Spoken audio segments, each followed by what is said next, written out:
what that does is it also translates into good outcomes. Like we don't see that the employee that's not being harassed comes home as a parent and has better interactions with their family. Corporate fraud works best in the shadows, behind corporate walls. How does the government bring these wrongdoers to justice? Whistleblowers. These are the stories of those who risk their careers to shine a light on allegations of fraud. Today on Fraud in America. Welcome to today's episode of Fraud in America. Today we're joined by Professor Kyle Welch. He is an assistant professor at the George Washington University School of Business. He got his doctorate in business administration from Harvard Business School. He's got his bachelor's and master's from BYU. Go Cougars. He's a published academic researcher studying internal whistleblowing. Kyle, welcome to today's show. Thank you for having me. So we usually focus on external whistleblowing, people who are may or may not have reported internally, and then they decide that they need to go outside the company to blow the whistle. But your focus is on internal whistleblowing. What do you mean by that term, internal whistleblowing? I'm glad you started with that because most people in compliance don't like to call it whistleblowing. In compliance, generally, they call it employee voice or speak up culture, things like that, because they want to kind of encourage generally employees to give feedback. There's two routes somebody with information can go. They either can go externally to regulators or various other means like a key tam lawsuit or things like that, or they can go internally into an organization and try to fix it.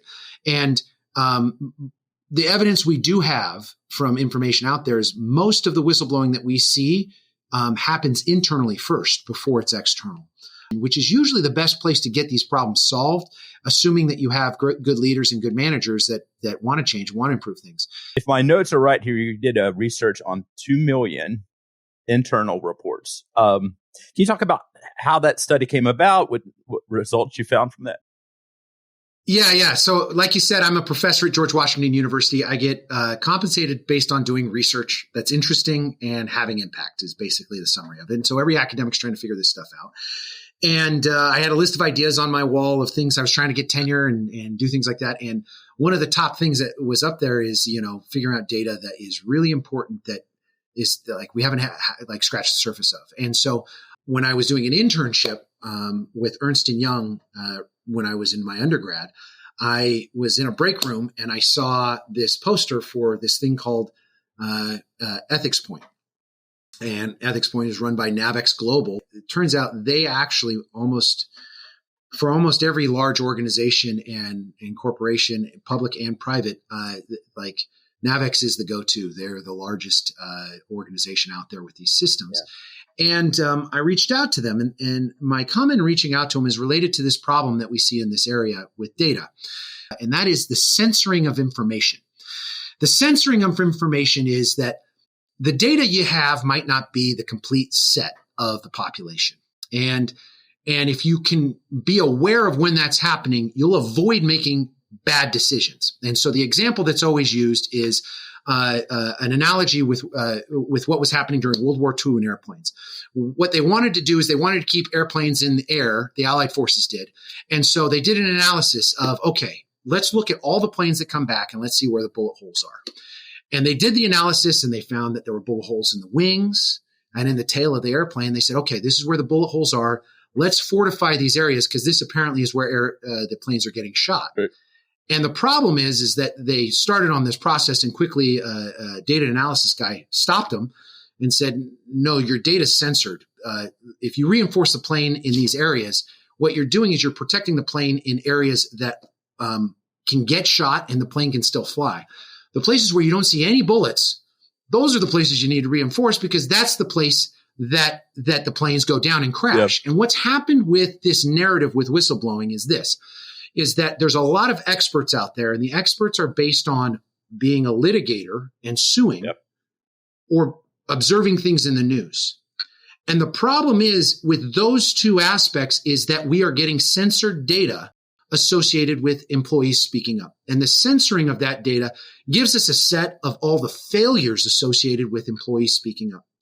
And so I approached Navex, and over the course of 2 years, a lot of vetting and a very secure anonymous access, I was able to get access to the data. But the main argument that I proposed to Navex. I said, first, you're selling this tool, but any analysis you do is already going to be discounted because you're trying to sell something. So you need an objective third party to look at stuff. And the second thing I said is that we don't know about the successes or failures associated with whistleblowing because we get censored data.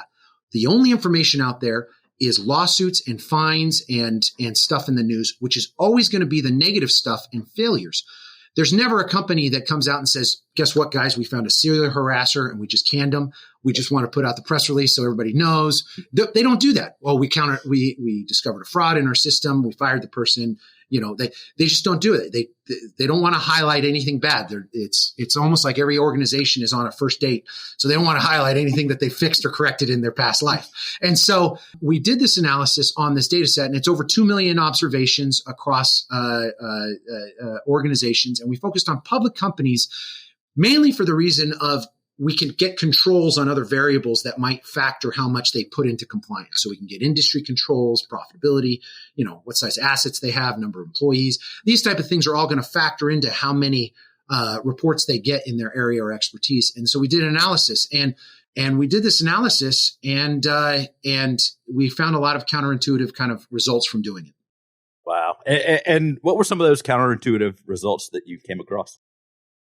So we have three major ones that came out. Three major things that I view as counterintuitive. Now, I am not somebody that has a background in compliance other than my own experiences seeing problems and saying something, right? Which to a certain extent, everybody has some involvement with or seeing in organizations. And so we had some pretty objective questions. I worked on this with my co-author, Steve Steuben, who's out at the University of Utah. And the initial question we had is, and if you take your compliance hat off and just say, if we ask the average person, which organization would they like to lead? One with more reports of problems internally or one with less? Which would they choose? And the reality is that most people, if we grab somebody off the street and forced them to ask this question, most people say, well, I want the one with less problems reported internally. Mm-hmm.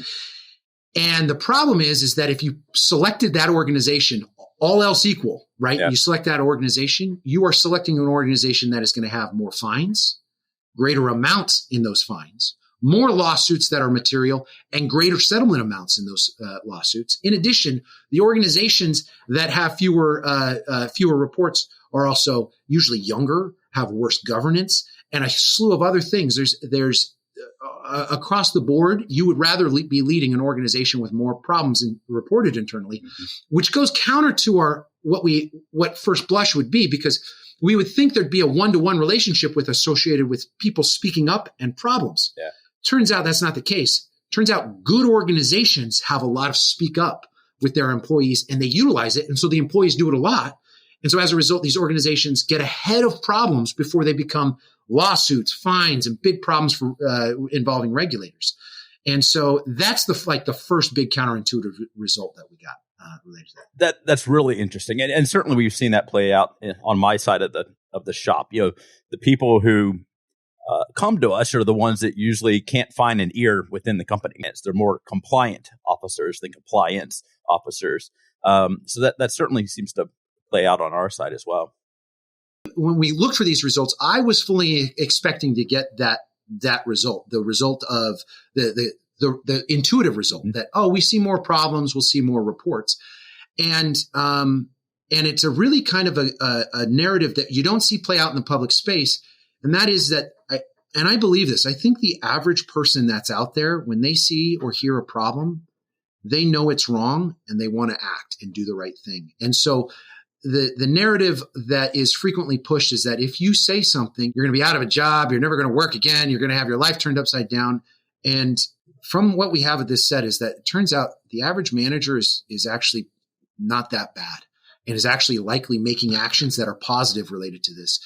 And the potential debacles that come out are the exceptions and not the rule associated with speaking up.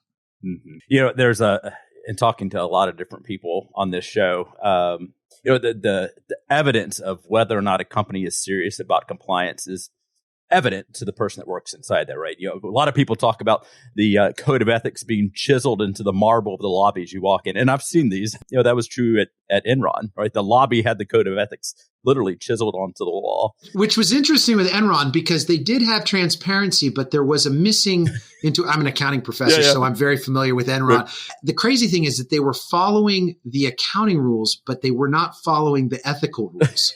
Right. And it was like, it's crazy, like the special purpose entities that they had, that they thought, oh, we could just put all our losses in these and then it's okay.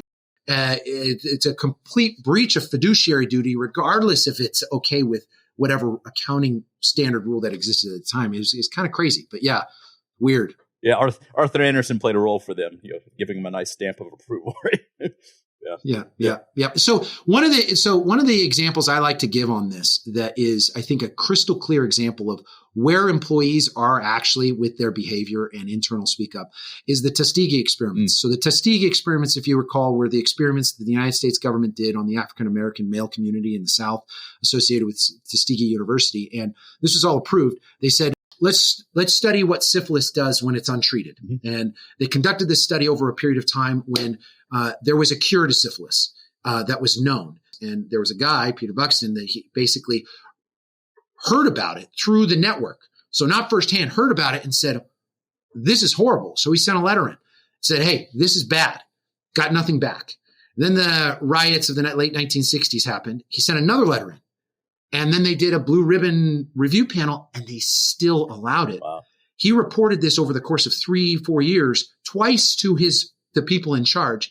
And that's when he decided to go external, and he became an external whistleblower. Yeah. And he went to the news organizations and said, hey, this is going on, because what the system he was in wasn't stopping it. And so that's very indicative of the nature of a lot of these. You talk to people that have blown the whistle on stuff, and you look at the numbers from the SEC whistleblower program and these others. Most employees go internal first, and then when nothing happens, they'll go external. So your story about Mr. Buxton reminds me of another finding that you had in your study about the reliability of secondhand reports. Can you talk about that? Yes. Yeah, I found that very interesting. At the time, there was a prominent person that was accused of wrongdoing, and the account that was given by a secondhand individual.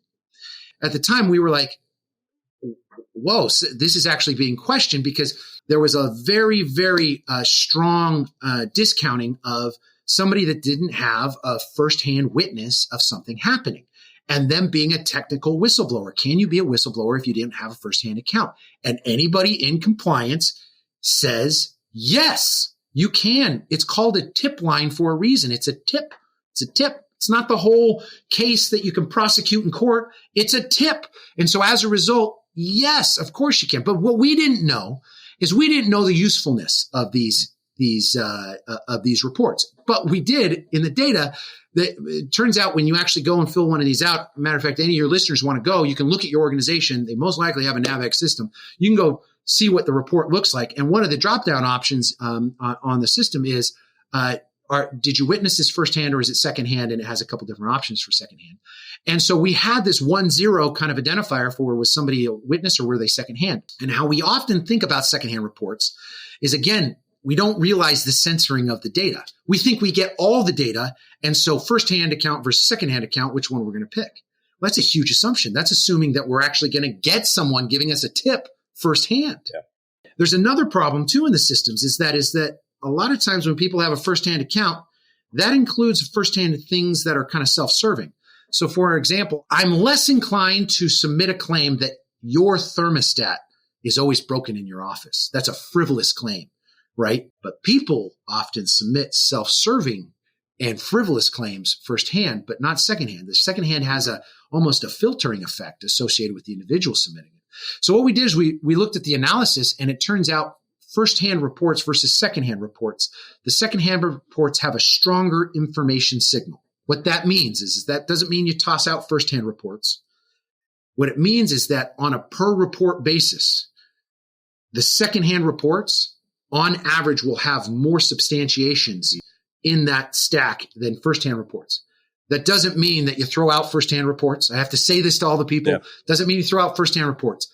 It definitely means you don't throw out secondhand reports. It means that this is the start of an investigative process, and actually secondhand reports likely has some sort of censoring mechanism where you're not getting all the data, and as a result of secondhand people reporting it, there might be no firsthand account, and also you don't get very many of the, there weren't enough donuts or pizza on pizza day or whatever, right? Kind of claims coming through. There's a natural filtering. And so that was a result that was a very interesting result. We didn't even we just were seeing, okay, is there any value to this? And it turns out that these reports, end up being reports that enable firms to get ahead of things and have a stronger information signal associated with them. So secondhand reports, absolutely valuable. And for the purposes of a tip, not the purposes of convicting somebody for life, but the purposes of a tip and starting investigation, absolutely valuable, absolutely critical, and not something to be ignored. Wow.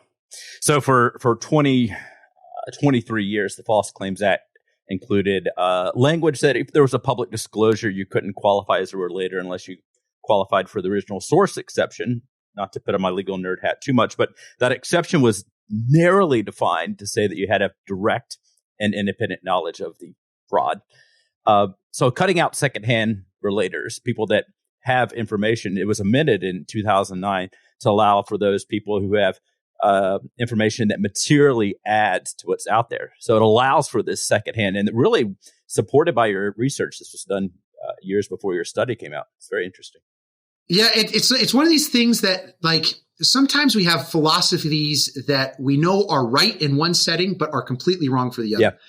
And in a court, if you're going to prosecute an organization and slap them with a $500 million fine because of a fraud or a false claims or things like this, then absolutely you need that concrete evidence in court.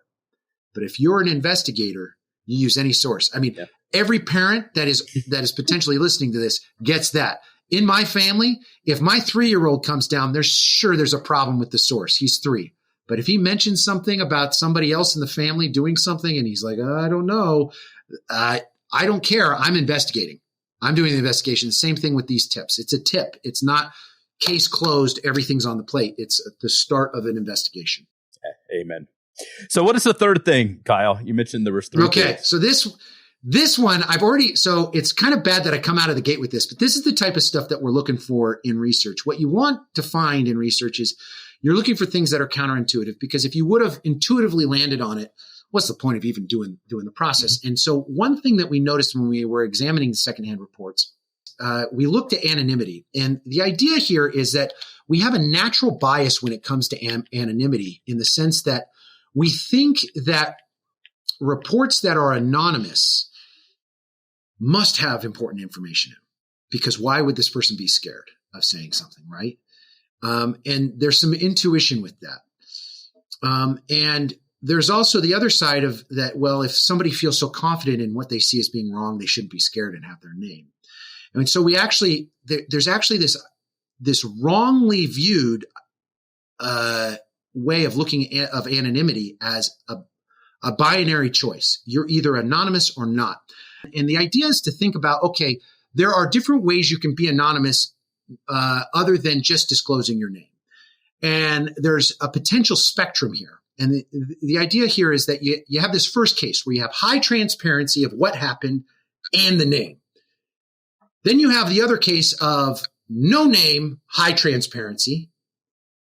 And then you have one where you have the name of who it is and kind of low transparency of what actually is going on, right? Yeah. So you don't really have much transparency.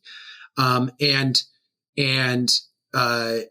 so what we did is we said, okay, well, what is the story with this? There's like a 2x2 matrix: high transparency of information and the identity, high transparency, no identity, identity with lots of information, identity with no identity with information. And so, and then the lowest transparency is where somebody's anonymous and they don't give you anything. So they don't even put their name and they hardly put anything in there. And so what we wanted to do is say, okay, well, what is going on with the people that identify themselves but don't fill out anything in the report? So like I said, we didn't have any free text. We said, how many blanks are in a report, right? So we want to know if somebody's anonymous or not, and then how many blanks.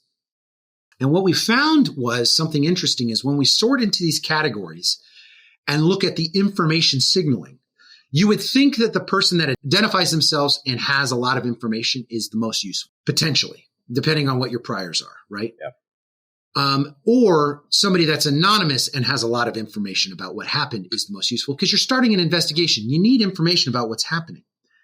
And it turns out that this third category, where all you get is the person's name and very little information in the blanks, from an information signaling are the most informative reports that you get in a system, which you're like, wait, why on earth would this be the case? This doesn't make any sense. You'd think that the information about the problem, you got no information about the problem, but all you have is an identity. What is going on? And what we categorize this is as, we call this a confidential informant. And this confidential informant is someone that doesn't disclose information because they're worried about the information of the specific about what's going on being included in some document, some report, or things like that. What they want to do is they want to be potentially a verbal source of where to look. And when you're thinking about this, the right way to think about it is best example is the Watergate scandal and Deep Throat. When you think about Deep Throat was a confidential informant. Was he anonymous? Absolutely not. They knew, the reporters knew who Deep Throat was, but they didn't disclose it.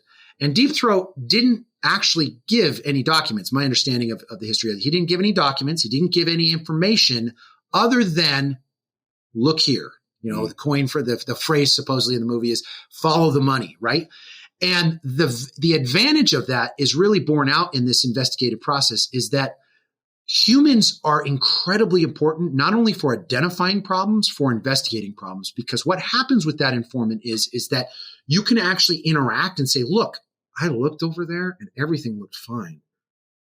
What did I not see? Right. And then they can say, okay, look at this, and they can give you more and coach you along the way more. What happens with a lot of people that submit to these systems is, and I imagine this is the psychology of them when they submit anonymously, they say, do you know what? I'm going to fill out as much as I can, but I'm going to be anonymous. And if they can't figure this out with the information I give, then that's on them. And that's usually the psyche of this. And it turns out in NAVEX, they have the ability to maintain anonymity and exchange back and forth in the system where you can post a question and respond. But it turns out most anonymous reporters submit it and forget about it and don't want to go back to it. But there's this other category that some clever people submitting reports realize that, like, I can maintain my anonymity, and what I can do is just submit something with my name, see who reaches out to me and say, yeah, can you meet with me in my office or go out to lunch with me, and then have an off the record conversation. So it's an alternative way of being anonymous that is not really talked about, not really out there, but important to identify for compliance officers. This is fascinating. I've been in this space now for almost 20 years, and it's always fascinating to me that the people who end up calling us, we're further down the river than the compliance officers, right? So these are the people who've gone oftentimes through the channels. They've gone up the chain of command. These people should be the employees of the month, but they're isolated, terminated, alienated, and then they end up reaching outside of the corporate walls. The results of your study, is this reaching? I mean, I love that you're at the School of Business. Is it reaching beyond your students? This is important information, I think, for all future business leaders. Yeah, so this paper is it's a citation machine, and a lot of people are like, you're not alone in reaching out and to talk about this and to do interviews on this, because the reality is from the business side of things, there's kind of a tension right now. Employees are a natural resource inside of organizations, and either the organization realizes that or they neglect it. And there's kind of a battle going on right now for this resource in the sense that, a lot of firms are looking for dissuaded employees that haven't been listened to. And there absolutely is a case for holding a firm accountable that doesn't listen to employees, and the firm has violated the basic understanding of what needs to be done and not acted. There's also this other side, though, that the firms are now realizing, if we don't deal with this, the employees can come get us. And so they're now the thinking on this is changing in a big way. And the new management thinking on this, Not everybody's there. I mean, the paper's only been published for like a year and a half, 2 years. So the new best practices on this is when you're in a board meeting, if you're on a board, your job is to review this compliance system. And your job is to benchmark this system specifically. Yeah. And if you look at a benchmark and you're a company A and your competitors, you have a portfolio of competitors, B, C, and D, and you look at the volume of your reports and you're below average at the very base level, below average for that year and industry date, there's a concern. And the concern is why aren't our employees speaking up more? But the problem is that a lot of people still in boardrooms have the wrong intuition on this. They will look at that benchmark and say, oh, we have lower reports of problems in our organization, assuming they assume speak up culture's table stakes. And it should be, but it's not. And so they assume it's a one-to-one relationship. And the reality is that if you have lower than your benchmark industry at the base level, you're not performing at the level you should be in your compliance. And your question should be, what's going on with our voice? Now, if you're above benchmark, you should also not say, okay, everything's okay. The likely question that you should ask with that is, okay, we're getting more reports. That could be a good thing, meaning we have to speak up, but it also could mean there's more problems. What we don't want to do is have an underinvested compliance office. Mm-hmm. If you have an underinvested compliance office, a report like this could be triaged in the wrong way. A report where somebody submits their name and nothing else, and hoping that somebody reaches out to them and is ghosted. Yeah. That type of report, if that gets past the system, that is a problem. And so this is unfortunately in the age of sending out the spam emails and having AI solve everything. Unfortunately, it's all humans in this process. For identifying problems, it requires humans. For filtering and triaging and investigating, it requires humans and trust. And it's hard to get rid of that aspect of this. So you mentioned, we were talking about Enron. I went to undergrad at University of Pennsylvania. Has a pretty good business school. Pre-Enron, pre-WorldCom, business ethics wasn't a class I think that was offered. If it was elective. But things have changed since then. Can you talk about how corporate ethics, business ethics has played a bigger role in educating business leaders now?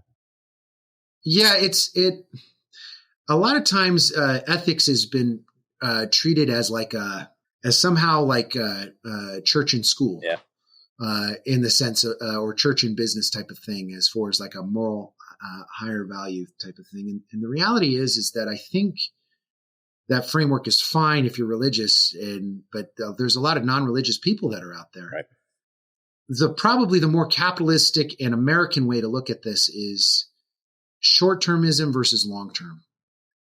And the reality is that you can make a lot of great decisions if you have a long-term perspective. And most of the time, you're going to end up on the right side of the moral choice by having a long-term perspective. And if you get short-sighted, you will miss things. And so what's kind of bundled in this category is kind of the ESG topic too, right, of environmental, social, and governance.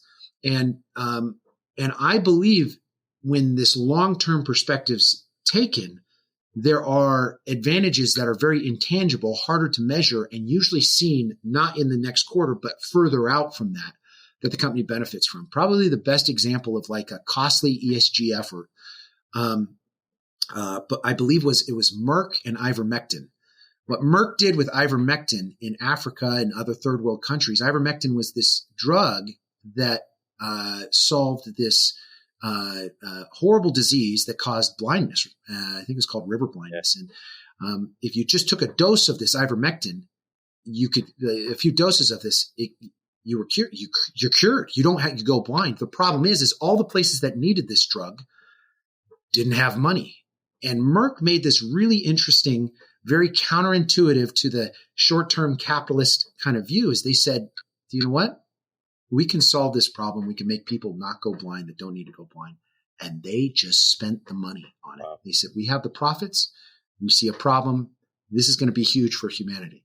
Now, of course, they wear that on their sleeve and they show everybody about it. And good for them. If that's the price to saving a few 100,000 people from blindness, that's a price that we should all be glad to pay and happy to acknowledge, because I'll tell you what, the goodwill that does for employees to know they're working at an organization that makes a decision like that does huge things for human capital that are really hard to measure. What's missing is what I know is happening in organizations. When you have a speak up culture, you identify problems before they become big deals. What that does is it also translates into good outcomes. Like, we don't see that the employee that's not being harassed comes home as a parent and has better interactions with their family. And there is external effects outside of the organizations, that have positive externalities that are really hard to observe and hard to measure, that I know are happening as a result of cultures and organizations looking at their employees as a resource instead of a commodity. And so, yeah. So true. Yeah, this idea of speak up culture, I think you're absolutely right. People, especially younger generations right now, are looking for meaning beyond a paycheck. So this idea of ethics being good for business was shown to be true for your report. More reports leading to good is good for business is consistent with that message, right? Yeah, and for those that are interested in this the topic of ethics, there's a great book out there, and you should actually consider him for this podcast, because the guy's wicked smart.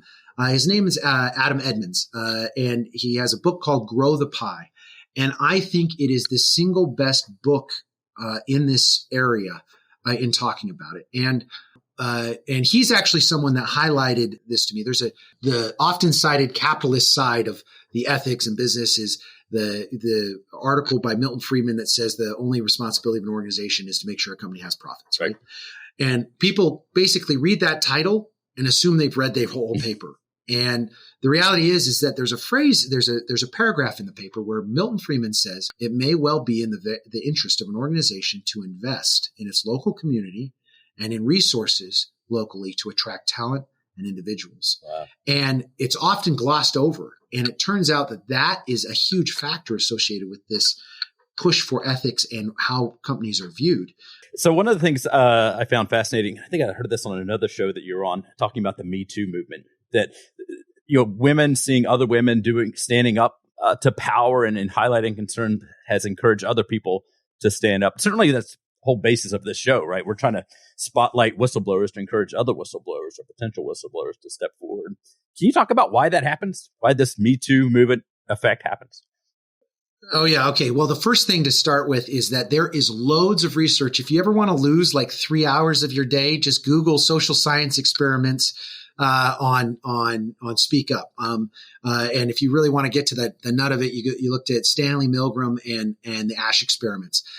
These experiments, I'm sure your audience is familiar with them. The Milgram experiment, it's the shock experiment where you have somebody in the room and their job is to give a shock. Somebody has a supervisor and that says, continue giving the shock. And they know they're giving a shock to a human, supposedly. And the dials on it say basically fatal or near fatal associated with the shocks. And it's so sad that, some of these experiments can't be done anymore because of new codes with research, but it's fascinating to watch, because what we find from this is that individuals respond to authority and will not speak up. And I think it was something like 65% of the participants were willing to administer what would be considered a fatal switch or shock after hearing pain and all these other problems with the test subject, based on the authority of the person doing the experiment in the room and nothing more. And so they wouldn't speak up. And then Solomon Asch has this great one. Oh, the Asch one's amazing. Is they get 10 people in a room. They have one person as the test subject, and the other 9 are Confederates. So they're all in on the experiment except for the one they're testing.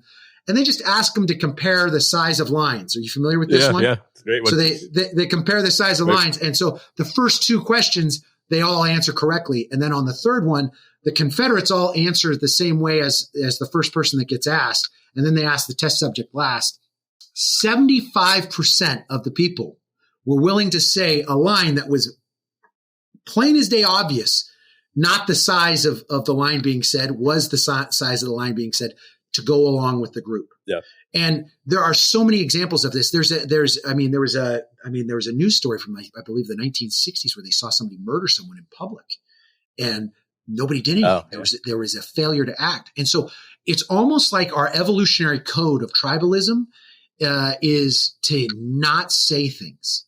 And we are a huge benefit in the United States because we actually are a country of voices that speak up and say this is wrong. And it is unique to our country. Other countries are trying to pick this up, this culture, but this culture is super valuable. And so what happened with the Me Too movement, I talk about it this way as there's oftentimes this thought with all the things we're seeing in the news with the whistleblower and with the president or things like this.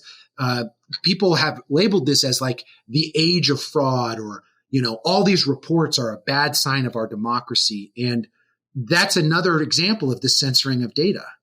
The censoring of data is assuming that all these things are happening because we're having more fraud right now and we have more corruption.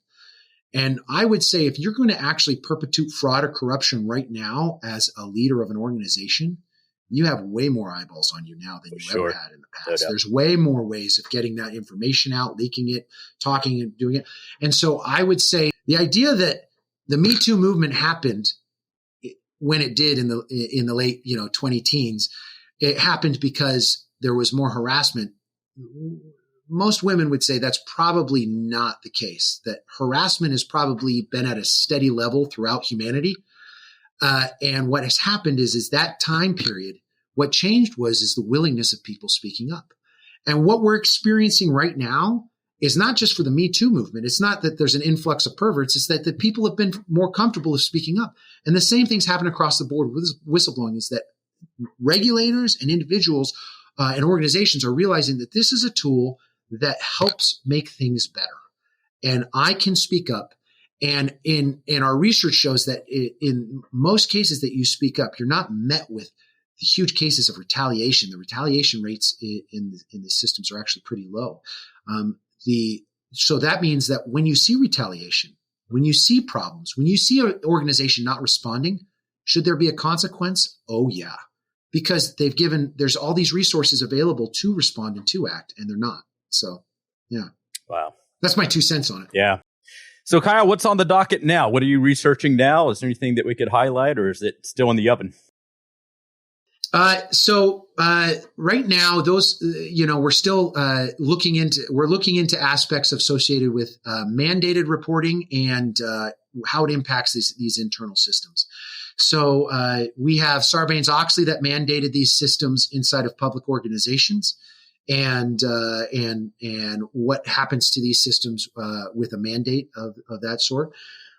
We also have Dodd-Frank, which created an external incentive for external reporting, and how does that impact these systems internally? And so you should see some stuff coming out in the next several months related to examining this.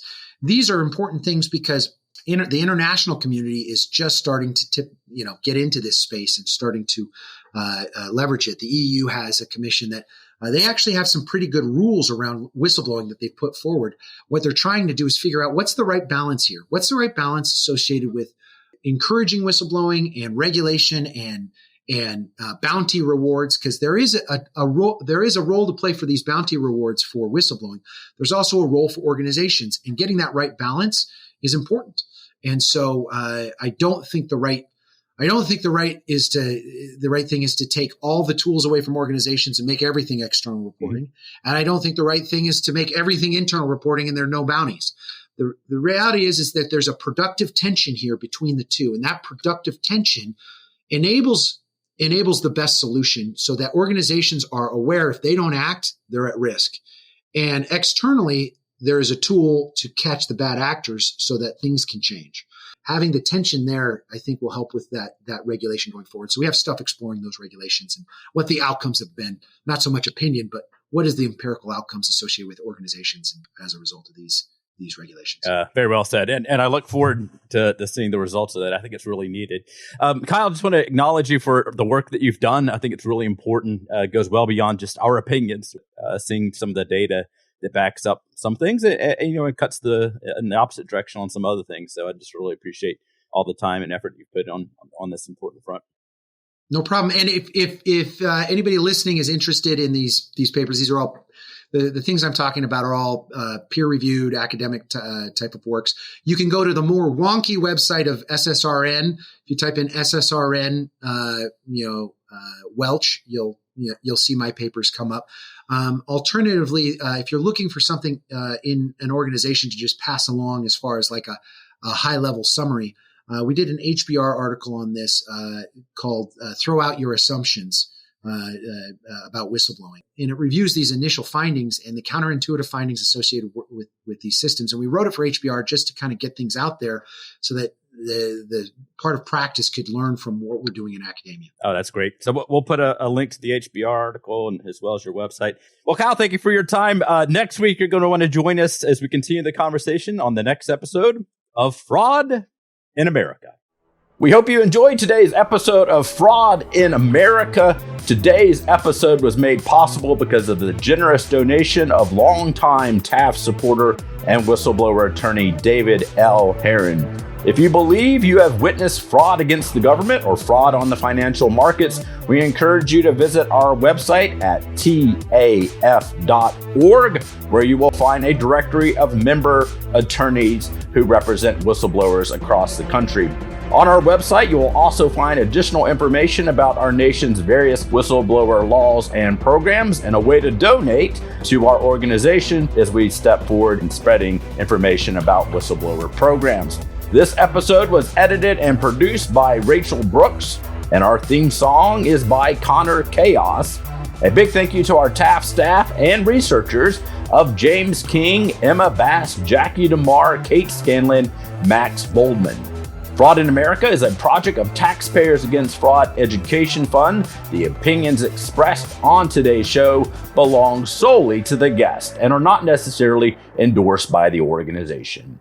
Thank you for joining us on today's episode of Fraud in America.